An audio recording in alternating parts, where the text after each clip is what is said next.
Saya di UI, berapa guru besar yang sekarang berdiri seolah-olah mau reformasi itu Pak, itu musuh-musuh saya dulu Pak. Di awal-awal itu saya angkat bendera melawan Jokowi itu 2016. Setelah kami ke istana itu beritahu Jokowi jangan lakukan ini, jangan lakukan ini, 1, 2 sampai 10 saya minta itu. Sampai saya pertaruhkan harga diri saya. Pak Jokowi, kalau Bapak tidak percaya saya, Bapak punya aparat keamanan, silakan telusuri siapa saya. Saya belum pernah mengatakan sesuatu ini. Kenapa? Karena saya sudah mencurigai watak Jokowi itu. Bapak tahu, 2 minggu sebelum pelantikan presiden itu saya datang ke wakil presiden, namanya Maruf Amin. Apakah saya datang ke sana minta jabatan? Enggak. Saya 3 orang dari UI itu datang ke sana, hanya beritahu, Pak Yai, hati-hati, itu Jokowi manusia aneh. Beritahu begitu itu, bukan menghasut. Saya tidak datang ke sana memprovokasi itu. Saya mau beritahu Bapak Ibu bahwa ada orang yang dia lalukan jadi presiden, sebenarnya itu berbahaya bagi Indonesia. Tapi siapa lagi yang saya mau jelaskan?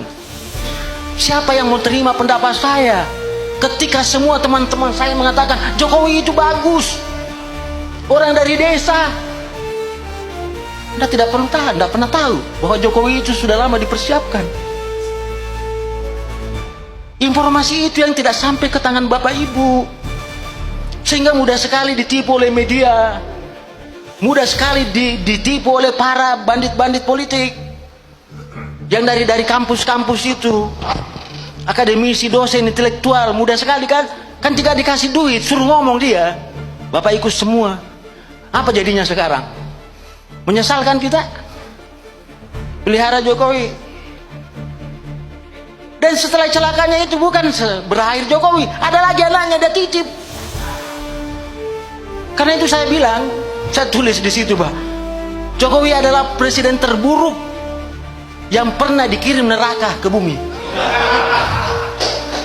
Saya bilang begitu.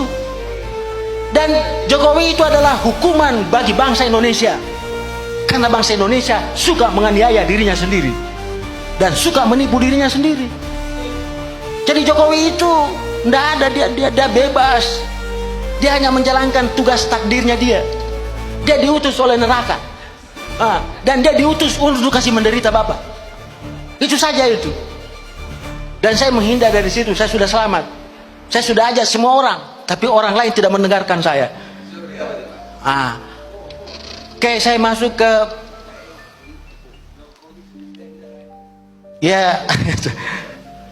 saya masuk ke bukunya Mbak Nursi.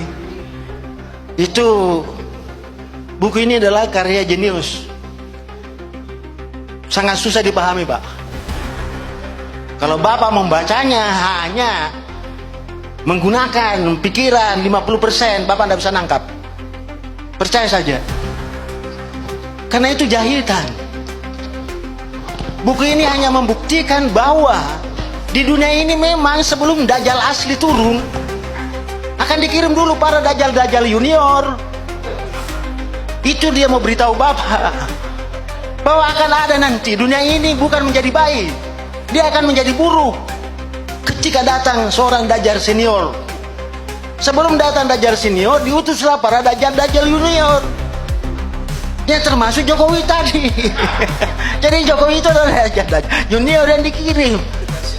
Itu cuma Bang Nursi tidak mau menulisnya secara vulgar. Saya pahami kalau Bang Nursi tidak mau. Disitulah kekentalannya dia sebagai seorang intelektual yang mencoba menjaga, tidak melampiaskan emosinya itu dalam, seperti saya. Ya kalau saya tulis itu betul-betul saya tulis di situ itu. Tapi karena saya bukan Bang Nursi, ya saya tidak seperti itu. Saya tulis itu. Ya itu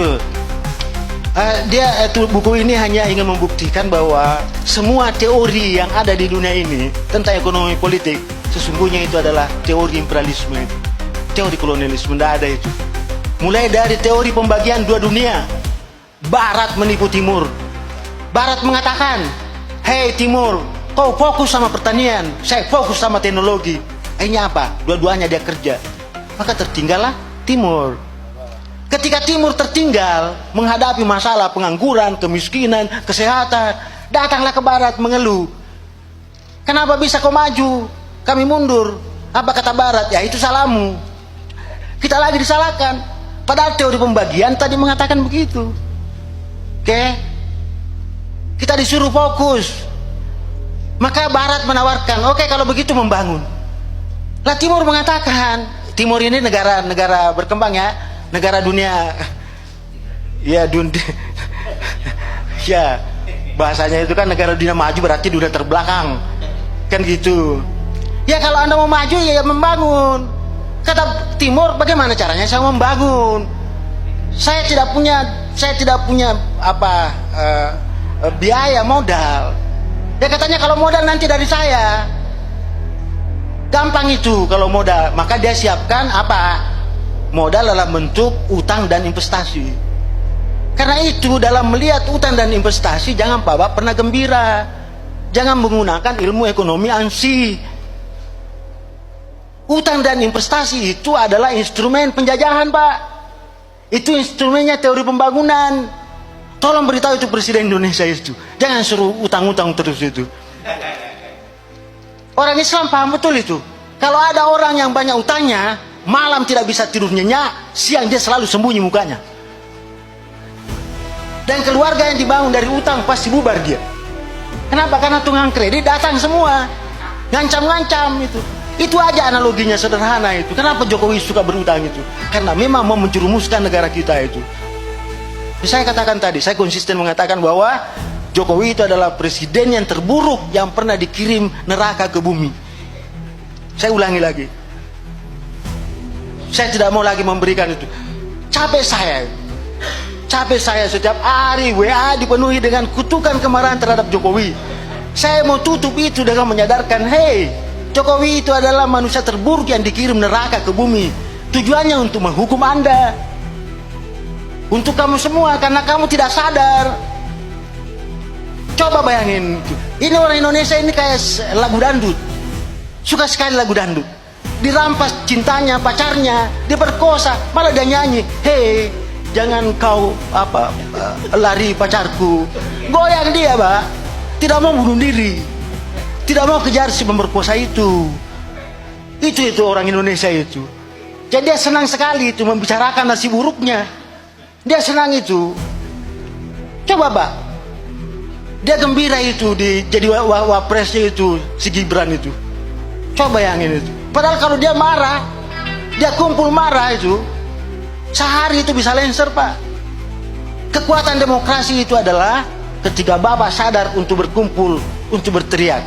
Sejarah demokrasi adalah sejarah memenggal penguasa. Itu. Jadi ada dua sejarahnya itu. Ketika orang berbicara demokrasi, sejarah menurunkan penguasa dan sejarah memenggal kepala penguasa. Itu intinya demokrasi. Bukan demokrasi memilih presiden itu, bikin partai. Mau bikin apa partai sekarang? Partai Indonesia paling buruk di dunia. Tidak ada partai di bawah kolonial ini yang terburuk, hanya di Indonesia itu. Kenapa? Karena dia bisa melakukan koalisi kumpul kebo. Dia bisa partai rental, Pak. Kalau Bapak lihat teori kepartaian, tidak ada itu jenisnya itu. Ya, Barat tidak temukan itu. Tapi Indonesia ketika Bapak cari jenisnya, tidak ada itu partai ideologi, tidak ada itu partai kader, tidak ada itu partai campuran. Yang ada partai rental. Coba itu. Bukan kadernya dia ajukan itu, kan kacau itu, ya. Nah, bupati di NTT, warga negara Amerika Serikat, bisa diajukan, Pak. Koalisi partai lagi itu. Itu koalisi dongo betul itu. Bisa-bisanya warga negara Amerika disepakati Pak jadi calon. Coba bisa bayangkan itu, ya. Warga negara Amerika itu jadi bupati, terpilih lagi. Celakanya ketika terpilih, berdebat lagi orang hukum. Ini orang hukum juga selalu bikin bingung kita ini. Sudah melanggar syaratnya, masih mau lagi dibawa MK. Rame-rame dibawa lagi MK itu. Ngapain? Sudah melanggar syaratnya, cukup Bawaslu mengatakan, ya sudah. Itulah orang Indonesia itu. Selalu bilang negara hukum. Bukan negara hukum, hati-hati, Pak. Negara hukum itu adalah negara bandit. Ya, hati-hati, Pak. Kenapa? Hukum itu adalah produk politik. Tidak pernah itu hukum adalah produk hukum. Hukum itu adalah produk politik. Dan praktek hukum dipengaruhi oleh praktek politik. Jadi jangan perbaiki hukumnya, perbaiki politiknya itu. Kalau politiknya diperbaiki, semuanya bisa baik. Dan bukunya Ban Nursi menjelaskan itu betapa buruknya politik dunia. Betapa buruknya politik dunia. Teori pembagian dua dunia untuk menjajah. Teori pembangunan untuk menjajah. Teori modernisasi ngikut industrialisasi. Habis buruh kita, Pak. Habis buruh kita. Karena masuk semua industri. Jadi buruh. Habis kan? Petani nelayan kita habis. Saya cek di Batam, Pak. Jadi buruh semua. Saya tanya, dari mana kamu? Dari Toraja. Dari mana kamu? Dari Sulawesi. Kerjamu apa di sana? Petani, nelayan. Tiba-tiba jadi buruh di sana. Bayangin, Pak. Industri mencuri itu. Pekerja-pekerja desa itu. Tidak sadar itu. Belum lagi konflik industrial. Itu yang dibawa. Masuk lagi teori demokrasi. Demokrasi itu, Pak, saya mengatakan liberalisme itu ada 3. Kalau liberalisme itu masuk dalam dunia politik, namanya demokratisme. Kalau liberalisme itu masuk dalam dunia ekonomi, namanya kapitalisme. Kalau liberalisme itu masuk dalam dunia sosial, namanya individualisme. Bapak bisa bayangkan, individualisme, kapitalisme dengan demokratisme bersaudara kembar. Mampus kita, Pak, kalau itu berkuasa kan. Jadi jangan selalu sedikit-sedikit demokrasi. Rakyat itu paling mudah ditipu dengan demokrasi, Pak. Gitu. Dan jangan pernah mengatakan bahwa rakyat yang paling menyukai demokrasi. Yang paling menyukai demokrasi itu adalah penguasa. Oke? Jadi hati-hati dengan demokrasi, Pak. Itu yang terakhir ya, yang saya sampaikan. Jadi teori tadi, teori demokrasi melahirkan teori ketergantungan, teori keterbelakangan, maka lahirlah teori neokolonialisme dan neoimperialisme. Apa yang kita rasakan ini, seperti pembahasan bukunya Ban Nursi, masih kelanjutan dari itu. Masih kelanjutan dari penjajahan itu. Ya, jadi Barat tidak pernah istirahat berpikir bagaimana menguasai Indonesia itu. Nah, sekarang cuma muncul pemain barunya, yang namanya Cina kan. Cina itu saya kira tidak ada, Pak, ya. Kalau ada orang Islam mengatakan tuntutlah ilmu meskipun di negeri Cina, enggak. Saya tidak percaya itu.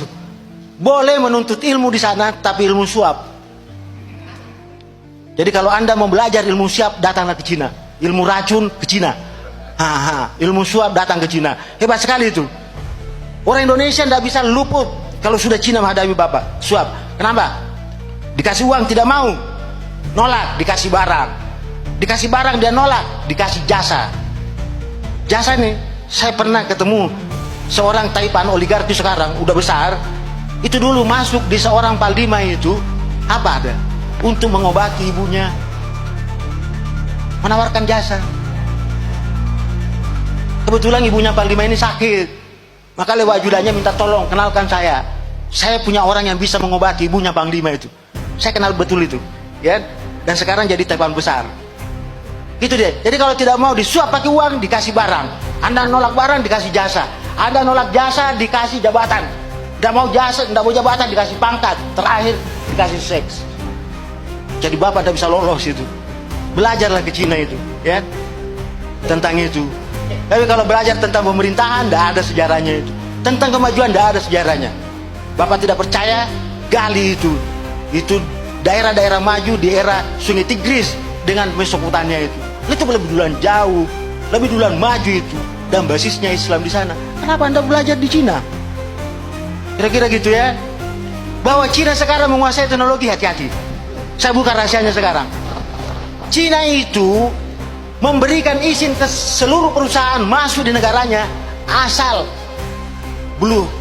blueprintnya diberikan sama dia.